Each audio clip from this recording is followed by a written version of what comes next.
Hi, Gary Zacharias here. Another episode of our Apologist bookshelf. I want to deal with a book this time that is probably less known to most people. It's called The Search for Messiah. Mark Eastman and Chuck Smith are the authors of this. And I'll tell you, this little book, and I say little, it's, 270 some pages, so I know it's not little that way, but it just hasn't made that big an impact as far as I can tell. I just haven't seen many references to it, but this book is powerful. And so I wanted to go through just a section of it. What it says at the bottom as a subtext here examines powerful new evidence from the Dead Sea Scrolls as well as the beliefs of the ancient rabbis, and the book's point is to discover the identity of the true Messiah. So what it does, which I think is fascinating, of course, Christians read the Old Testament and they say, oh, it's Jesus. Well, a lot of skeptics are going to say, you're just reading into it. Of course you think it's Jesus. But then the word of importance here is, well, what did the ancient rabbis think when they were reading this material? And so this book takes a look at rabbinic writings way before Jesus, during the time of Jesus, and after Jesus, and gives us a much clearer picture of what the Old Testament was saying and how it really was interpreted from a Jewish perspective. So it's got some great chapters. I won't do them all again. I'm just doing selections. Chapter 1, the hope for Messiah. Chapter 2, the suffering servant. Chapter 3, birth, lineage, and the mission of Messiah. Chapter 4, the lowly carpenter. 5, Messiah, Son of God, ? And then I want to look at chapter 6, the time of Messiah's coming. I find this really amazing. So first, I'm going to skip the first part there. They talk about the book of Haggai and how it has some references to the time when they expected Messiah to come. So I'm going to skip over that. But what I'd like to do is go to the next part of the chapter, which is subtitled Until Shiloh Comes. And they go to Genesis chapter 49. This is one of those blessings that Jacob is bestowing on his sons. So he says in the very first verse of chapter 49 of Genesis, and Jacob called his sons and said, gather together that I may tell you what shall befall you in the last days. And so he starts prophesying over all of these children. And when he gets to his son Judah, he says something really interesting. The scepter shall not depart from Judah, nor a lawgiver from between his feet, until Shiloh comes, and to him shall be the obedience of the people. So when you kind of scratch your heads as a Gentile and look at it and go, I don't know what they're talking about here, it said the word scepter was meant to describe tribal staff or tribal identity. And for the Jews, tribal identity meant their right to apply and enforce Mosaic law on the people, including administering capital punishment. And then they said the word Shiloh in there because it says until Shiloh comes is an idiom for the Messiah. So the Jewish interpretation for Genesis 49 is that the tribal identity or scepter of the tribe of Judah would not cease until the Messiah came. Okay, so remember, Judah is kind of a name for the whole southern kingdom, not only just the son of Jacob.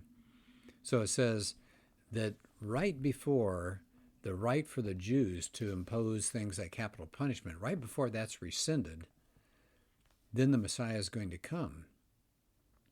But so the little history in here, the authors say that at one time when they were captured by the Babylonians back in the 600s BC, the southern kingdom of Israel, which is known as Judah, did lose its sovereignty, its national sovereignty, but it still had its national identity.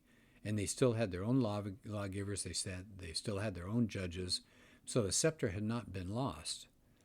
And even though the Jews later then suffered under the Persians and the Greeks and then the Romans, they still had their tribal identity up until the first century.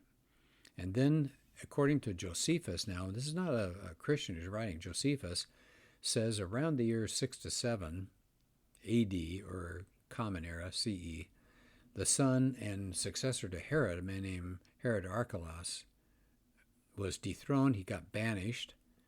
And he got replaced this time not by a Jew, but by a Roman procurator named Coponius. And guess what happened then? The legal power of the Sanhedrin was immediately restricted. They could not do capital cases. So it said they'd been spared that policy. They'd been allowed to do that up until this point. And finally, Caesar Augustus had kind of had it with the Jews, and he just removed that ability for the Jews to conduct their own legal power like that. And there's even a quote from Josephus. And now Archelaus' part of Judea was reduced into a province, and Coponius, one of the equestrian order of the Romans, was sent as a procurator. Here it comes, having the power of life and death put into his hands by Caesar. So in the minds of the Jewish leadership, this was the time that the scepter or the national identity of the tribe of Judah was removed, because they no longer had the power of life and death. And then the book continues, says, if you think that's just a Christian contrivance, says, think again. And they have several ancient rabbinical references that indicate that the rabbis did definitely believe Genesis 49:10 was referring to the Messiah. So, for example, here's one. The transmission of dominion shall not cease from the house of Judah, nor the scribe from his children's children forever until Messiah comes. And there are all sorts of other quotes from other ancient Jewish sources. So it says, Jews who lived prior to the Christian era certainly did believe that the one name for the Messiah was Shiloh, and that they really believed Messiah would come before the removal of the scepter of Judah, from Judah. So, guess what? That's what happened, right? From a Christian perspective. They even have mentioned in the Talmud, it says a little more than 40 years before the destruction of the temple, the power of pronouncing capital sentences was taken away from the Jews.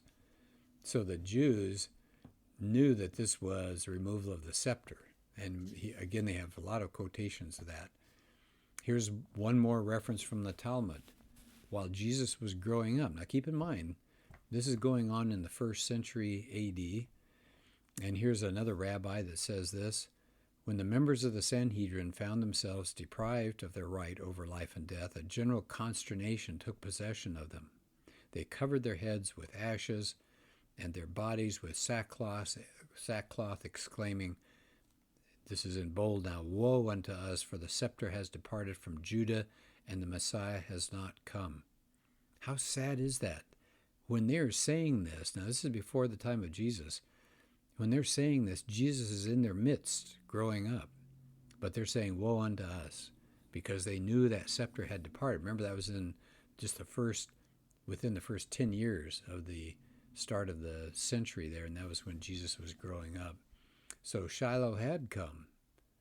Shiloh had come, and they didn't recognize it. How sad, huh? Here's another prophecy that the book talks about. Remember, I'm referencing a book called The Search for Messiah. It's Daniel's prophecy of the 7 weeks. And it's dealing with Daniel 9, and I'm just going to read a little bit of it. Know therefore and understand that from the going forth of the command to restore and rebuild Jerusalem until Messiah, the Prince, there shall be 7 sevens and 62 sevens.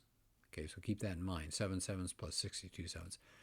The street shall be built again, and the wall, even in troublesome times. And after the 62 sevens, the Messiah shall be cut off, but not for himself, and the people of the prince who is to come shall destroy the city and the sanctuary.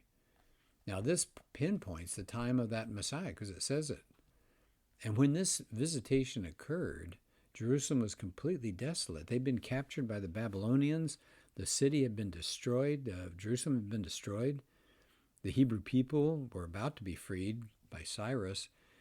And it says there are going to be 70 sevens determined for the people of Israel. Well, sevens means literally a week of years, kind of like we say a decade is 10 years. So this is what it's really saying, that Daniel should know and understand that from that command to restore and rebuild Jerusalem, okay, so somebody's going to come along and command a restoration. Until the Messiah comes, there are going to be 62 sevens and 7 sevens. So what is that? That's 69 sevens. Multiply that out. 69 sevens times 7. Each of those sevens is 7 years. You get 483 years. Now, many people believe that at that time in history, just about everybody thought of a year as 360 days. Okay, that the Jews did that too. All right, so if you do that, you got a calculator out here? So remember, you got 483 years. Let's back up again. The 69 sevens times 7 gives you 483 years. All right, but it's a 360-day calendar. So you take the 483, multiply it by 360 days, you get 173,880 days. So the angel in the book of Daniel is telling Daniel that 173,880 days after the command is given to restore and rebuild Jerusalem, the Messiah would come. So, of course, the big issue now is, all right, when did that command take place so that you can start the clock running? Well, in the second chapter of the book of Nehemiah, it says, in the 20th year of the reign of Artaxerxes, I took wine, gave it to the king, and it says I was sad. And the king says, why are you sad? And Nehemiah says, well, I've heard that my people, their city Jerusalem is still desolate. Could I go back and rebuild it? And Artaxerxes says yes. And the Encyclopedia Britannica, the 1990 edition, says that Artaxerxes came on the throne at 465 BC. All right, so it says he'd been in, let's see, how long? In the 20th year of his reign. So now we're down to 445. So the day of the decree would have been 445 BCE or before Christ, BC. So now you got that, all right? So remember, let's go back again. We've got 173,880 days. So let's start that from 445 BC. And you know what you get? 32 AD. And it says it was verified by the British Royal Observatory. Okay, now, you know, I won't give you all the calculations. You got to mess with leap years, and you've got exact dates. And so April 6th is what some people have come up with, 32 AD. And why is that an important date?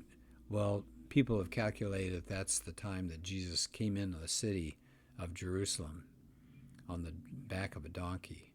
So even if you don't get that specific, I mean, just the idea that you had a 445, you have this decree, you run through the 360 days, and then you figure out we go by a 365-day calendar. So, you know, you got to crunch some numbers here, but you end up with 32 AD. That's definitely the time of Jesus. Now, it says you can calculate it other ways than that. All right, so let's not worry about that. Let's just assume that that date is right. So the question is this a Christian kind of thing? In other words, are the Christians just manipulating this and the Jews didn't think about this at all? So maybe it's just a Christian contrivance. But here's the interesting, chilling part. To me, it gives me goosebumps. Ancient Jews believed that this prophecy did pinpoint the time of Messiah's coming. As it says, many that lived in the Qumran community, you know, the ones that wrote the Dead Sea Scrolls, they thought they were living in the very generation for this prophecy. Now, they weren't Christians, but they bought into it. They ran the numbers. I don't think they had calculators, but they figured it out, and they said, it's our time.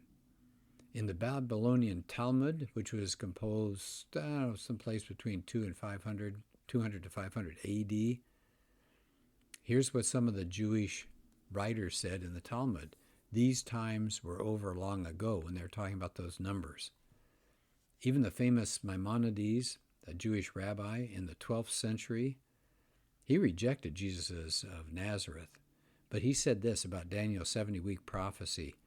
He says, the wise rabbis have barred the calculation of the days of Messiah's coming so that the untutored populace will not be led astray. Why would they be led astray? When they see that the end times have already come, but there is no sign of the Messiah. Oh, that's painful, huh? So Maimonides is telling Jewish rabbis, hey, look, don't start talking to your people about Daniel and let them start scratching around coming up with this prophecy, because he says the end times have already come. He knew it was around the 1st century, and he said there was no sign of the Messiah. Well, there was, but he refused to go for that. All right, so those are just a couple of things that are in this chapter. The destruction of temple is mentioned there. It's got some other wonderful things, so I will probably I'm just going to leave it there. I think what's really interesting to me is several times in the New Testament, Jesus is being honored, and people are excited about him, and people want to talk about him to others. And he tells them, no, no. He says, my time has not yet come. Now, what's fascinating about that to me is, I mean, technically, he could have come on the scene anytime and died anytime and been resurrected anytime. But for him to say, my time has not yet come, it's like in his head, he had a clock ticking. And that clock is based, I think, on Daniel 9.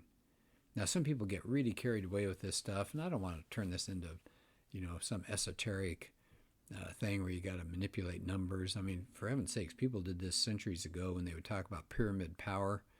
They said if you take the dimensions of the pyramid and you add certain numbers and divide by certain numbers, you can get 1776. So, the people that built the pyramids knew about the coming of the United States. No. So is this just a slam dunk kind of thing? No. But I'll tell you, the book goes on, and it shows you that these things that we think of as Christian-oriented, Jews themselves, non-believing Jews, picked up on them and thought they did reference the Messiah. They just didn't believe Jesus was the Messiah. But it sure pinpoints the time of Jesus, and the rest of the book does similar things like that. So I recommend this book a lot. It says, I'm just looking at the back of the book here, it said, ancient Jews were expecting a supernatural Messiah that would heal the sick and resurrect the dead. They believed he would suffer initial defeat only to return later in glory. And it says, this new evidence in the book led Hebrew scholars to state that the writers of the scrolls were expecting a Messiah very close to the one that we Christians believe in. So I think you'd really get something interesting out of this book, especially if you have your Bible right with you as you're going through it. Once again, the title is The Search for Messiah. Authors are Eastman and Smith. So I hope you enjoy it. And talk to you again, and thanks for your time.